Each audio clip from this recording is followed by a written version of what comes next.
മഹാനാവുന്ന ഹാറൂൺ റഷീദ് രാജാവിനോട് ഒരു പണ്ഡിതൻ വന്ന് ഒരിക്കൽ ഉപദേശിച്ചു. വളരെ ശക്തമായ ഭാഷയിൽ ഉപദേശിച്ചു, ശകാരിച്ചു. രാജാവൊന്നും മിണ്ടിയില്ല. ഇയാളെ ഉപദേശമൊക്കെ കഴിഞ്ഞപ്പോൾ പറഞ്ഞു, നീ ഒരു കാര്യം മനസ്സിലാക്കണം, നിന്നേക്കാൾ ഹൈറായ ആളെ അല്ലാഹു സുബ്ഹാനഹു വ തആല എന്നേക്കാൾ ശർറായ ആളിലേക്ക് ദഅവത്തിന് വേണ്ടി പറഞ്ഞേക്കും. എന്നിട്ട് അല്ലാഹു അവരോട് പറഞ്ഞ വാക്കെന്താണെന്നോ, ഇദ്ഹബ ഇലാ ഫിർഔൻ ഫഖൂലാ ലഹു ഖൗലൻ ലയ്യിനാ. വളരെ മനഃശാസ്ത്രപരമായിട്ട് ആകർഷിക്കപ്പെടുന്ന വാക്കുകൾ ഉപയോഗിച്ചുകൊണ്ടിട്ട് അവന് അല്ലാഹുവിൻ്റെ മാർഗത്തിലേക്ക് നിങ്ങൾ ദഅവത്ത് ചെയ്യണം. കാരണം ഫിർഔനാണ് റബ്ബുക്കുമുൽ അഅ്ലാ എന്ന് പറഞ്ഞാണ്. ഉലൂഹിയത്തിനെ ദഅവത്ത് ചെയ്തവനാണ് അവൻ. അതാണ് എന്നേക്കാൾ മോശമായ ആളിലേക്ക് അല്ലാഹു പറഞ്ഞയക്കും എന്ന് പറഞ്ഞു. എന്നേക്കാൾ ഹൈറായ മഹാനാവുന്ന മൂസ നബി അലൈഹിസ്സലാത്തു വസ്സലാം, ഹാറൂൻ നബി അലൈഹിസ്സലാത്തു വസ്സലാമുമാണ് ഫിർഔനിനെ ദഅവത്ത് ചെയ്യാൻ.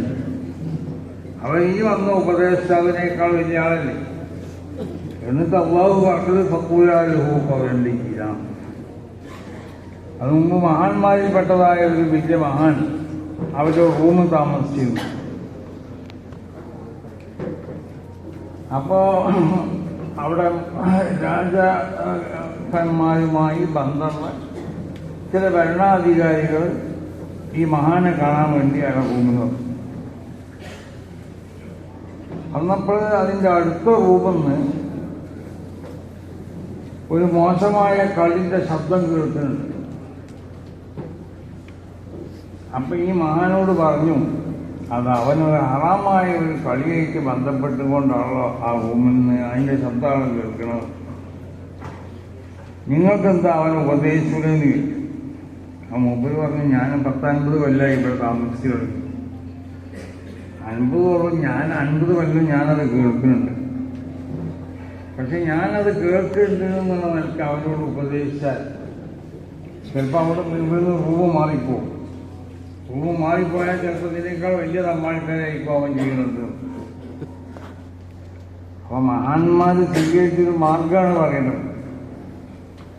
ഒരാളെ ഏറ്റവും അശ്രദ്ധമായ മോശമായ ഒന്നിലേക്ക്